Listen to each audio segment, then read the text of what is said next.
होगा। चलिए बैठ जाइए। इधर भी लिखना पड़ जाता है, ये बात होता है, थोड़ा आज ज्यादा लिखना पड़ जाएगा। चलिए आज हम लोग बात करेंगे इंडियन पॉलिटी का, समझे। और इंडियन पॉलिटी में बात करें, यहाँ कहाँ तक आता है, यहाँ तक आता है, इससे ज्यादा आता है। देखिए आज हम लोग बात कर रहे हैं इंडियन पॉलिटी में, और इंडियन पॉलिटी का बहुत ही रेयर चैप्टर पढ़ाएंगे। जो चैप्टर देखिए गांव घर में पढ़ाया नहीं जाता है, छोड़ दिया जाता है, केंद्र राज्य संबंध, केंद्र राज्य संबंध, समझे। ये एकदम दिमाग सेट कर लीजिए, समझे, केंद्र राज्य संबंध। और केंद्र राज्य संबंध पढ़ेंगे, खत्म तो नहीं होगा, बहुत बड़ा है। उसके बाद आपको हम क्वेश्चन भी करवाएंगे। देखिए ये बुक है घटना चक्र, आपको बोलते हैं यही बुक पढ़िए, इसके अलावा कोई नहीं पढ़ना है। इसमें जो है बीपीएससी का, यूपीएससी का और स्टेट पीसीएस का सारा प्रीवियस ईयर क्वेश्चन किसका है, पॉलिटी का। तो पहले हम केंद्र राज्य संबंध पढ़ेंगे और उसके बाद हम इसका प्रीवियस ईयर क्वेश्चन कराएंगे, और आज जितना पढ़ेंगे उसका आज ही क्वेश्चन अभी हम करवा देंगे, समझ। तो हम लोग बात करते हैं केंद्र राज्य संबंध। पहले तो आप ये समझिए, ये जो केंद्र राज्य संबंध है, केंद्र राज्य संबंध जो है, यह भाग नंबर 11 में और भाग नंबर 12 में कहा है, भाग नंबर 11 में और भाग नंबर 12 में। सब काम छोड़ पहले ये जान लीजिए, आपके परीक्षा में क्वेश्चन आएगा कि केंद्र राज्य संबंध जो है भारतीय संविधान के किस भाग में है, भाग नंबर 11 एंड 12 में है, या भाग नंबर 11 में और कभी है 12 भाग नंबर। दूसरी बात क्वेश्चन ये आता है कि भाग नंबर 11 में जो है वो क्या है, भाग नंबर 11 में क्या है। तो भाग नंबर 11 में दो संबंध है, कहती है, एक है विधायी संबंध, क्या है, विधायी संबंध। भाग नंबर 11 में है विधायी संबंध, विधायी संबंध है। उसके बाद दूसरा है प्रशासनिक संबंध, कहती है प्रशासनिक संबंध। तो भाग नंबर 11 में विधायी संबंध है और प्रशासनिक संबंध है, और भाग नंबर जो 12 जो है, समझे, उसमें है वित्तीय संबंध। क्या है, वित्तीय संबंध। क्या है, वित्तीय संबंध। क्या है, वित्तीय संबंध। क्या है, वित्तीय संबंध। पहले ही बात जब पहले इतना हुआ है, एकदम आपको हम बोले सिंगल पीस क्वेश्चन नहीं छूटेगा। अभी हाथों हाथ पढ़िए, हाथों हाथ नंबर लिख जाइए। आप लोग खूब पढ़ेंगे सरकारिया आयोग, पुंछी आयोग, राजमन्नार आयोग, समझे, प्रशासनिक सुधार आयोग, समझे, ये सब बारे में जो भी सुने, सब समिति इसी में हम लोगों को पढ़ना पड़ता है, समझे। आनंदपुर साहिब प्रस्ताव, या प्रस्ताव क्या है, बंगाल प्रस्ताव क्या है, इस सब के बारे में जो भी पढ़ना है सब इसी में पढ़ना है। पहले तो इतना बात जान लीजिए। पहले सुनिए, केंद्र राज्य संबंध भाग 11 और 12 में है, और भाग नंबर 11 में विधायी संबंध है और प्रशासनिक संबंध है, और भाग नंबर 12 में वित्तीय संबंध है। क्या है, वित्तीय संबंध। क्या है, वित्तीय संबंध। अभी थोड़ा आपको भाग वाला अनुच्छेद आपको हम सुलझा देते हैं, ध्यान रखिए। ये विधायी संबंध जो है, ये अनुच्छेद नंबर 245 से लेके 255 तक है। ये रट्टा मार याद कर लीजिए। मैंने भाग 11 अनुच्छेद नंबर 245 से ही शुरुआत होता है, और अनुच्छेद नंबर 245 से लेके 255 तक क्या है, विधायी संबंध। इसके अलावा देखिए भाग 11 में ही 256 से लेके 263 तक क्या है, प्रशासनिक संबंध। क्या है, प्रशासनिक संबंध। क्या है, प्रशासनिक संबंध है, ये एकदम याद। उसके बाद अनुच्छेद नंबर 264 से लेके 293 तक क्या है, वित्तीय संबंध। क्या है, वित्तीय संबंध। क्या है, वित्तीय संबंध। क्या है, वित्तीय संबंध। क्या है, वित्तीय संबंध। पहले ये दूसरा बात याद करें। इसका मतलब आपके दिमाग में सेट हो गया होगा कि अनुच्छेद नंबर 245 से लेके 63 तक ही कहाँ है, भाग नंबर 11 है। और अनुच्छेद नंबर 264 से कहाँ शुरुआत हो जाता है, भाग नंबर 12 शुरू हो जाता है, और 264 293 तक है।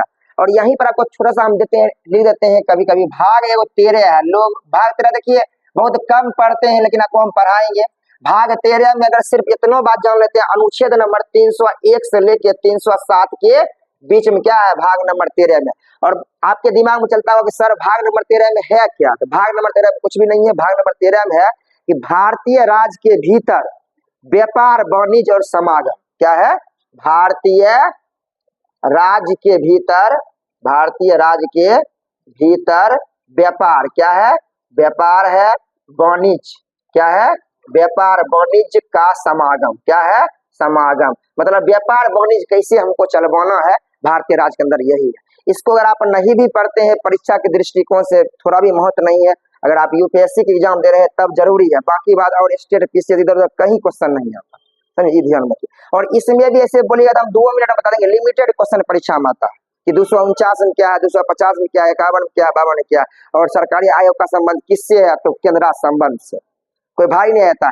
अब आप बोलिएगा सर अगर आप इसको पढ़ाए तो क्या हाल फिलहाल के एग्जाम में क्वेश्चन आए? यस, 2023 ईस्वी में दरोगा वाला क्वेश्चन परीक्षा में क्वेश्चन आए थे कि सरकारी आयोग का संबंध किससे है।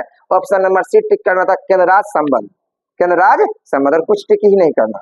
लेकिन आपको उसके बारे में डिटेल नॉलेज देंगे, पहले तो आप इतना बात समझ लीजिए कि यहाँ तक बात समझ गए जो हम बोले, केंद्र राज्य संबंध में ये सब हमको पढ़ना है। अब हम बात करते हैं और आगे बढ़ते, देखिए केंद्र राज्य संबंध होता क्या है, नहीं इस पर हम बात करते हैं, या केंद्र राज्य संबंध की क्यों हमें जरूरत पड़ी, इस पर हम लोग थोड़ा बात कर लेते हैं, समझे, केंद्र राज्य संबंध की क्यों जरूरत पड़ी। उससे पहले देखिए, सब पहले हम लोग विधायी संबंध के बारे में ही जानकारी लेंगे। और विधायी पहले देखिए, जब ये किताब पढ़ेंगे तो आपको पहले शुरू में लिखा रहेगा कि भारत क्या है, संघवाद, भारत क्या है, संघवाद, भारत क्या है, संघवाद, भारत क्या है, संघवाद, भारत क्या है, संघवाद, भारत क्या है, संघवाद, ये एकदम ध्यान रखिए। और यह संघवाद वाला कॉन्सेप्ट लिया गया कनाडा से, कहां से लिया गया है, कनाडा से लिया गया। और ये आदमी का नाम बार बोलते थे एस.सी. वीयर, याद होगा नहीं, के.सी. Wear, KC. वीयर का नाम हम बार बार बोलते रहते, के.सी. वीयर। के.सी. वीयर बोलता था कि भारत का संघवाद जो है कभी झूठा संघवाद, भारत का संघवाद कभी है झूठा संघवाद है, मिलावट किया हुआ संघ, झूठा या मिलावट संघवाद कभी है, मिलावट कभी है संघवाद। ये एग्जाम में पूछा हुआ क्वेश्चन है, किसने कहा कि भारत का जो संविधान में जो संघवाद है झूठा या मिलावट किया हुआ सब संघवाद है, यह बोला था के.सी. वीयर। क्या बोला था, के.सी. वीयर के द्वारा यह बात बोला गया, ये ध्यान रखिए। दूसरी बात देखिए, इसमें से देखते हैं एक क्वेश्चन नोट में हम यहाँ लिख देते हैं, आपको ध्यान पूर्वक देखिए। एक क्वेश्चन देखिए, बार बार हम लोग 2-3 बात पढ़ते हैं, विधायिका, कार्यपालिका, न्यायपालिका, हमारे जबान पर ही आ जाता है और फिसलता नहीं है। लेकिन एक बात समझ लीजिए, केंद्र राज्य संबंध में विधायी संबंध है, प्रशासनिक संबंध है, वित्तीय संबंध, लेकिन न्यायिक संबंध नहीं है। नोट कर लिखा हुआ किताब, इनमें से कौन संबंध नहीं होता, न्यायिक संबंध नहीं होता, ये तो ध्यान से करिए। मैंने नोट में क्या होता है, न्यायिक संबंध कुछ नहीं है, न्यायिक संबंध जो होते हैं वो नहीं होते, एकदम रट्टा हमारे याद कर लीजिए, नहीं होता है, न्यायिक संबंध नहीं होता। देखिए न्यायिक संबंध नहीं होने का कारण है, भारत में ना न्यायपालिका एकीकृत न्यायपालिका है, भारत में न्यायपालिका का बंटवारा नहीं है। जना संघवाद के द्वारा मतलब होता है भारतीय कानून का बंटवारा करना, केंद्र अलग कानून बनाएगी, राज्य अलग कानून बनाएगी, सब हुआ संघवाद। लेकिन भारत, पूरा भारत देश में कहीं भी ऐसा लिखा नहीं गया है कि भारत में क्या है, न्याय का बंटवारा किया गया, मतलब न्यायपालिका का बंटवारा किया, ऐसा नहीं लिखा गया। इसका अर्थ यह होता है भारत में एकीकृत न्यायपालिका, भारत में क्या है, एकीकृत माने यूनिटरी, एकीकृत कति है न्यायपालिका है, समझिए, एकीकृत कति है न्यायपालिका, एकीकृत क्या है न्यायपालिका, याद कर लीजिए। दूसरा इसलिए क्या है, तो यहाँ से आपके एग्जाम में क्वेश्चन बनेगा कि इनमें से कौन से संबंध नहीं है, तो न्यायिक संबंध क्या होते हैं, नहीं होते, न्यायिक संबंध क्या नहीं। अब हम आते हैं धीरे धीरे बात करते हैं अनुच्छेद पर, उसके बाद देखिए आगे है अनुच्छेद नंबर, और सबसे पहले हम लोग बात करते हैं विधायी संबंध के बारे में। किसके बारे में बात करेंगे, विधायी संबंध के बारे में ही बात करना शुरू करते हैं। मतलब हमारे संविधान में जो विधायी संबंध है, विधायी संबंध होता क्या है। अच्छा पहले तो आप लोग हमको ये बताए, विधायी संबंध को ये बोलते हैं लेजिस्लेटिव रिलेशनशिप, रिलेशन। विधायी मतलब विधेयक, विधेयक मतलब कानून, मतलब कानून जो बनता है हमारे देश में, कानून को लेके केंद्र राज्य के बीच में क्या संबंध है, इसके बारे में, जब कानून के बारे में पढ़ना है, मतलब विधेयक के बारे में पढ़ना है। ये कहां से कहां तक पढ़ना है, 245 से लेके 255 के बीच में। देखिए इसमें से सारे अनुच्छेद इंपोर्टेंट आपके परीक्षा के लिए जरूरी नहीं है, सभी परीक्षा के लिए जरूरी नहीं, 1-2 अनुच्छेद है जो जरूर, लेकिन आपको हम सब बताते हैं, समझे। इसमें 249 सबसे अधिक इंपोर्टेंट, 249 एग्जाम में 2-3 बार आ चुके हैं, समझे। सबसे पहले हम लोग बात करते हैं, लेकिन हम डिटेल नॉलेज लेंगे पूरा सब में क्या लिखा है।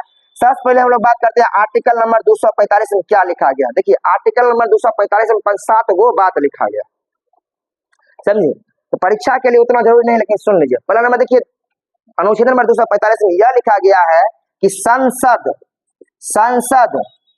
जो कानून बनाएगी, संसद जो कानून बनाएगी वह पूरे भारत में लागू लेगा, पूरे भारत में लागू लेगा। मतलब ऐसा नहीं है कि संसद अगर कोई कानून बना दी तो पूरा भारत में ही लागू लेगा। ये नहीं जो त्रिपुरा में लागू ना ले, असम में लागू ना ले, बिहार में लागू ना ले, ऐसी बात नहीं है, पूरे भारत में लागू लेगा। और जहां तक भारत का राज्य क्षेत्र पड़ता है वहां तक लागू लेगा। ये बात कहां 245 में लिखा। दूसरा बात इसी में क्लोज नंबर 2 में यह लिखा गया है कि अगर राज्य विधानमंडल कोई कानून बना दे, राज्य विधान मंडल कोई कानून बना दे तो वह पूरे राज्य में लागू लेगा, पूरे राज्य में। ना कि अगर मध्य प्रदेश विधानमंडल कोई कानून बना दे तो पूरा मध्य प्रदेश में लागू लेगा, वह उत्तर प्रदेश में लागू नहीं लेगा, उत्तर प्रदेश क्या लागू नहीं लेगा। ये रट्टा हमारे याद कर, ये बात यहाँ लिखा गया। मैंने संसद जो कानून बनाएगी वह पूरे भारत में लागू लेगा और राज्य विधानमंडल जो कानून बनाएगी वो पूरे राज्य में लागू लेगा। यह बात 245 में। उसके अलावा 245 अगर 3 नंबर में और लिखा गया है कि संसद जो है भारत के अलावा भारत से बाहर कोई काम चल रहा है और वह उसका संबंध भारत से है, उस पर भी कानून बना सकती है। माने भारत से बाहर, माने कोई कानून भारत से बाहर हो, भारत से क्या हो, बाहर हो, उस पर भी बना सकती है, लेकिन उसका संबंध किससे हो, भारत से, क्या हो, भारत से। कैसे? जैसे कि अगर बिहार की कोई कंपनी है विदेश में काम कर रही है, उस कंपनी संबंधी कोई कानून भारत सरकार बना सकती है जो वहां लागू लेगा, कंपनी पर लागू ले लेगा। या समझे, ये बात ध्यान रखिए। और भारत से बाहर भी कोई अगर विजय मान लिया भाग गए यहाँ से, तो या तो भाग गए हैं, भारत में तो है नहीं, तो भारत से बाहर चले गए, फिर भी उस पर कोई कानून संसद बना सकती है, राज्य विधानमंडल नहीं बना सकती। लेकिन जानते हैं इसके कुछ अपवाद है। क्या अपवाद है?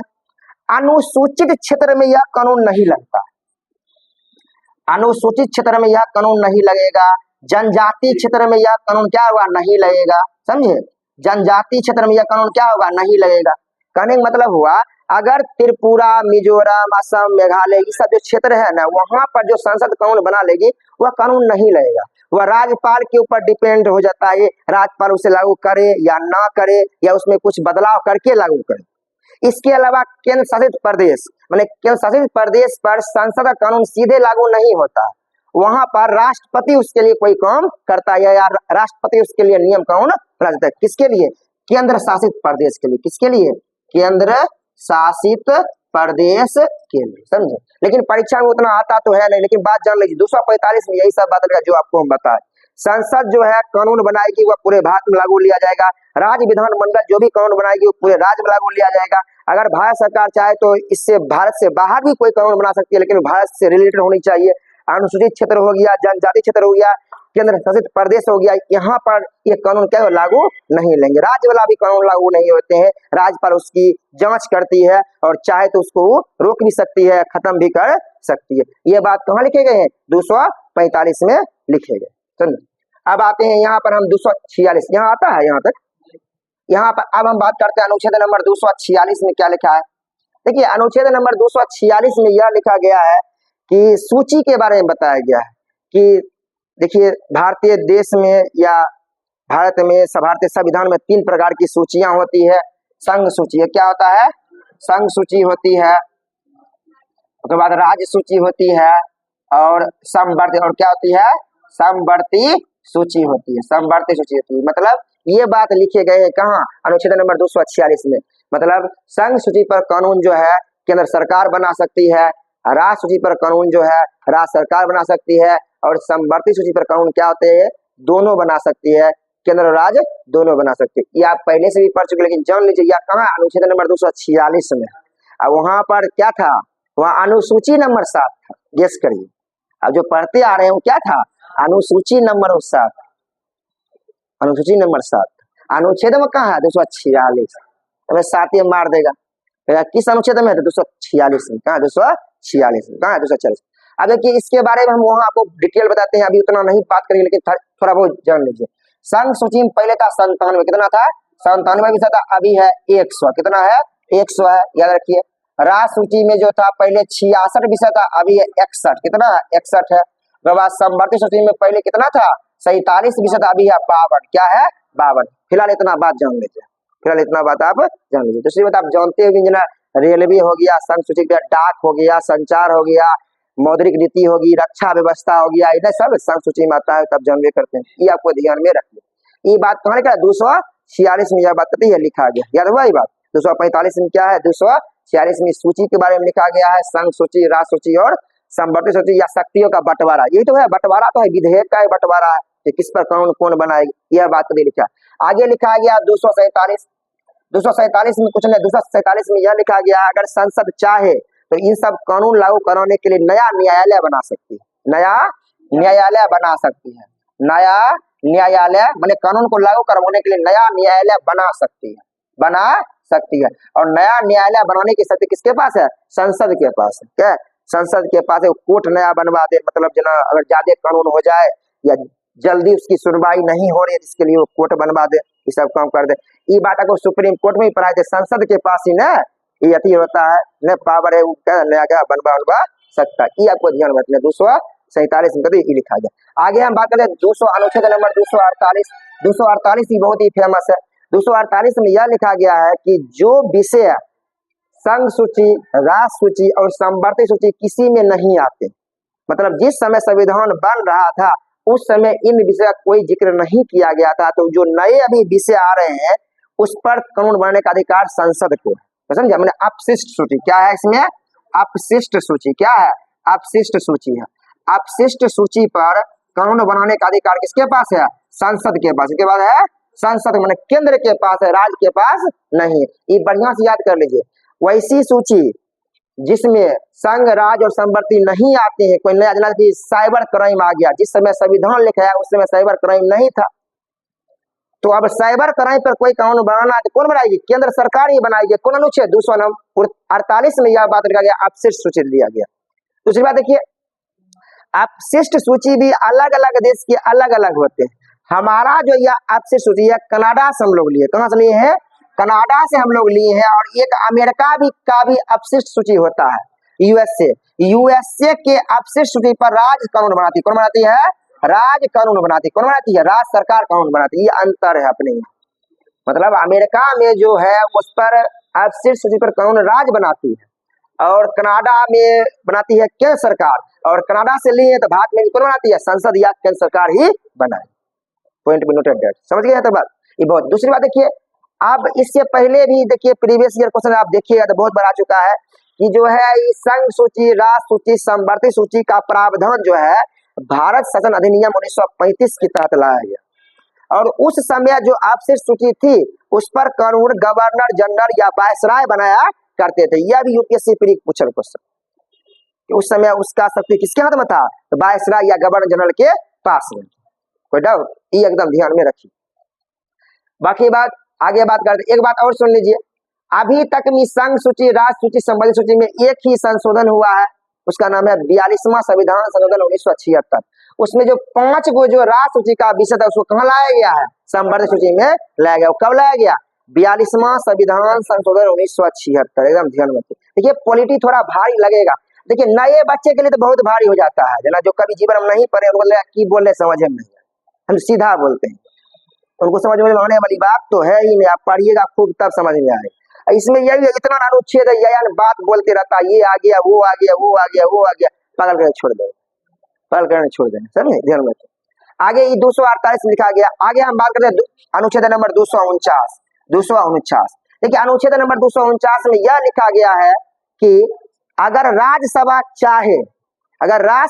चाहे तो विशेष बहुमत से पारित करके, मतलब 2/3 बहुमत से पारित करके राज्यसभा राज्य सूची पर कानून बना सकती। समझ रहे? माने राज्यसभा जो है राज्य सूची पर कानून बना देगी। कैसे? 2/3 बहुमत से, 2/3 बहुमत। लेकिन यह कानून जो है यह क्या होना चाहिए? देश हित में होना चाहिए ना, भारत के हित में होनी चाहिए, तब बनेगा, ऐसे नहीं बने। कहने का मतलब कि देखिए राष्ट्र पर कानून कौन बनाता है? राज्य सरकार। लेकिन अनुच्छेद नंबर 249 का प्रयोग करके राज्यसभा चाहे तो 2/3 बहुमत से पारित करके राष्ट्र पर कानून बना सकती है, लेकिन यह देश के हित में होनी चाहिए। यह बात कहाँ लिखा है? 249 में। ये क्वेश्चन 4-5 बार एग्जाम आ चुका, एक बार ध्यान में सेट कर लीजिए। समझे? आएगा तो यहीं से आएगा, ये सब नहीं आता है जल्दी, जो आएगा तो हम किताब में क्वेश्चन पढ़ ही देंगे। आगे अनुच्छेद नंबर है 250। अनुच्छेद नंबर 250 में यह कहा गया है कि जब राष्ट्रीय आपात लागू रहे, क्या रहे? जब राष्ट्रीय आपात लागू या आपातकाल जब लागू रहे, तो आपातकाल के समय भी राष्ट्रपति पर कानून कौन बनाती है? संसद बनाती है। कौन बनाती है? संसद। मैंने अगर राष्ट्रीय आपात लागू है, क्या है? राष्ट्रीय क्या है, आपात लागू है। अगर राष्ट्रीय आपात लागू है तो राज्य स्थिति पर कानून कौन बनाएगी, संसद बनाएगी। राष्ट्र स्थिति पर कानून कौन बनाएगी, संसद बनाएगी। ये तो आपको आपातकाल में ही बताते रहते हैं, यह बात यही लिखा है 250 में लिखल है, ये शक्ति है संसद के पास। 250 में लिखा गया कि राष्ट्रीय आपात अगर लागू कर दिया गया तो राष्ट्रपति बंद हो गया, कानून अब क्या बनाएगा, ये बनाएगा। ये ध्यान में रखना ये बात है। आगे लिखा है अनुच्छेद नंबर 251। अनुच्छेद नंबर 251 में यह कहा गया है कि अगर अनुच्छेद नंबर 249 और अनुच्छेद नंबर 250 में अगर असंगत पाया जाए, लड़ाई झगड़ा हो जाए, तो हमेशा संसद का कानून मान्य होगा, ना कि राज्य विधान मंडल का। नहीं समझे कि कोई कानून राज्य सरकार ही बना दिया और उसी पर कानून कौन बना दिया, केंद्र सरकार ही बना दिया, और दोनों उठा मजरी कर दे 249 में 250। नहीं समझे, जना कि 249 में राज्यसभा को भी पावर दे दिया गया, बना दिया, और राज्य सरकार का ऑलरेडी कानून है। दोनों में अगर झगड़ा उत्पन्न हो गया, मतभेद, तो किसका मान्य होगा, संसद का मान्य होगा, केंद्र सरकार के कानून का मान्य होगा, ना कि राज्य सरकार के। यह बात कहाँ लिखा है 251 में, कहाँ लिखा है, मैंने अनुच्छेद नंबर 249 एंड 250 में विवादित होने पर, विवाद होने पर मान्य किसका होगा, केंद्र सरकार का। किसका होगा, केंद्र, मतलब राज्य सरकार का मान्य नहीं होगा। ये बात कहाँ लिखा है 251, क्या लिखा है, ये बात लिखा है 251 लिखा है। चलिए आगे बढ़ते हैं, यहाँ पर अनुच्छेद नंबर 252, अनुच्छेद नंबर 252 देखिए आगे अनुच्छेद नंबर 252 है। अनुच्छेद नंबर 252 में यह लिखा गया है कि अगर 2 या 2 से अधिक राज्य यह बात बोले, अगर 2 या 2 से अधिक राज्य अगर बात बोले कि राष्ट्र सूची पर कानून केंद्र सरकार ही बना दे, तो केंद्र सरकार ऐसा कर सकती है ना, कि अगर हमको कानून बनाने नहीं आ रहा, या हमको राज्य में कुछ प्रॉब्लम हो गया, अभी नहीं बनाने का मन है, कुछ अलग बात है। अगर राज्य सरकार अगर बोले 2 या 2 से अधिक, याद रहेगा 2 या 2 से अधिक राज्य, अधिक राज्य अगर बोले, अगर बोले तो कानून संसद बना सकती है, कानून संसद बना सकते, यह संसद के पास पावर दे दिया। मैंने राज्य सरकार ही बोले कि हमें अभी कानून नहीं बनाना, आप ही मेरे लिए बना दीजिए। अगर एक से अधिक राज्य अगर यह बात बोल रही है, यह कानून बना देगी संसद, संसद के ऊपर डिपेंड। नहीं भी बना सकती है, लेकिन उसके पास ये पावर है कि वो बना सकती है, अगर ये बात बोल दिया जाए तब। समझे, इधर आगे है अनुच्छेद नंबर 253, अनुच्छेद नंबर 253, कोई भी अगर कानून जो देश के हित में हो, क्या हो, देश के क्या हो, हित में है, देश क्या हो, हित में हो, या अंतरराष्ट्रीय संधि, समझे, अंतरराष्ट्रीय संधि मसौदा की तरह हो, उस पर कानून कौन बनाती है, संसद बनाती है। कौन बनाती है, संसद बनाती है। और क्या बनाती है, संसद बनाएगी, और कोई नहीं बनेगी। नहीं समझे बात, देखिए ये अलग है बात। ये 249 राज्यसभा के पास पावर दिया गया, यह संसद के पास पावर दे दिया गया कि कोई अगर कानून अगर देश के हित में है, तो वह कानून कोई कानून हो, उससे कोई मतलब नहीं, कौन बनाएगा, राज्य सरकार, मतलब केंद्र सरकार बना के देगी। अगला है अनुच्छेद नंबर 254, और अनुच्छेद नंबर 254 में यह लिखा गया है कि अगर केंद्र सरकार और राज्य सरकार के बीच किसी भी कानून को लेकर उठा मजरी हो जाए, एक्सेट्रा ABCD या कोई कानून है, वहां पर लिखा है कि सिर्फ अनुच्छेद नंबर 49-50 में यहाँ इन लिखा है कि कोई भी कानून है ABCD, कानून किसका मान होगा, संसद का कानून मान होगा, ना कि राज्य का मान। समझे, दोनों एक के रंग है। 254 में जो कहा गया है वही बात 251 में है, लेकिन थोड़ा अंतर है। 251 में यह बोला है सिर्फ 49 और 50 के बारे में बोला गया है, और 254 में बोला गया पूरा भारत में कोई भी कानून है 49-50 के अलावा कुछ भी हो जाए, ABCD-E-F-G-H कुछ भी चले, लेकिन मान किसका होगा, संसद का। संसद का ही कानून मान होगा, क्या होगा, संसद का कानून ही क्या होगा, मान होगा। संसद का कानून क्या होगा, मान होगा, इसके अलावा कोई कानून मान नहीं। और 255 पढ़ना ही नहीं है, समझे। 255 में लिखा है कभी आता ही नहीं कि अगर कोई अगर सलाह मशवरा ना दे संसद को, विधानमंडल को, फिर भी वह कानून बना सकती है। ऐसे कौन सलाह मशवरा दे रहा है, मतलब ऐसे कौन सलाह मशवरा, मतलब क्या कि कोई आदमी अगर सलाह मशवरा ना भी दे फिर भी कानून संसद बना सकती है, ये तो सही तो बात है। ऐसे कौन सलाह मशवरा उसको दे रहा है, कोई ले रहा है, दे रहा है, ये मुझसे बनाया जा रहा है। लड़की को बुलेट देंगे, लड़का के स्कूटी देंगे, कुछ भी बना रहा है। हाँ हाँ समझे, लड़की लोग को बुलेट देगा तब ठीक हो गया। आजकल लड़की लोग स्कूटी चलाने लायक नहीं रहे, थोड़ा मॉडर्न ज्यादा हो गया, बहुत आगे चल गया। तब लड़की लोग को बुलेट दिया जाएगा 380 वाला, जब उल्टेगी तो उठबे नहीं करेगी, जो होगा पढ़ल रहेगा, जो होगा देखा। हाँ नहीं नहीं, उसके अलावा कोई नहीं बनाएगा सर, समझे। दूसरी बात देखिए, राज्यसभा बनाएगा, लेकिन सुनिए, राज्यसभा वो जो पारित कर देगा तो फिर लोकसभा से पारित होगा, सीधा पारित नहीं होगा। सीधा अकेला कोई आदमी भारत में कानून नहीं बना सकता, मैंने कोई भी ऐसा कानून नहीं बनेगा कि जो नहीं समझे, मैंने नहीं समझे, ई में राज्यसभा खाली बनाएगा, राज्यसभा पहले पारित करेगा, दूसरा एक पहले लोकसभा से ही शुरुआत हो जाए, लोकसभा शुरुआत कर दे। लेकिन एक बात जान लीजिए, कभी भी ये बात को अगर बोले सिर्फ लोकसभा से पारित कर कानून बना देंगे, नहीं होगा। अगर राज्यसभा कुछ ना बोले, शक्ति ना है, उससे कोई मतलब, लेकिन वो पास करेगा जरूर। ना कि धन विधेयक है, लोकसभा से पारित हुआ, राज्यसभा कोई शक्ति नहीं है, कोई दिक्कत नहीं, फिर भी राज्यसभा उसको पास करेगा। मतलब ऐसा कहने के लिए लोकसभा के बिना पूछे ही पास करवा दे, ऐसा नहीं हो सकता। शक्ति नहीं अलग बात है सर, मुंह दिखाई हो जाएगा, देख लीजिए थोड़ा चाहिए पास हो गए, वही तो होता है धन विधेयक, तो कुछ होता है। इतनी बात समझे।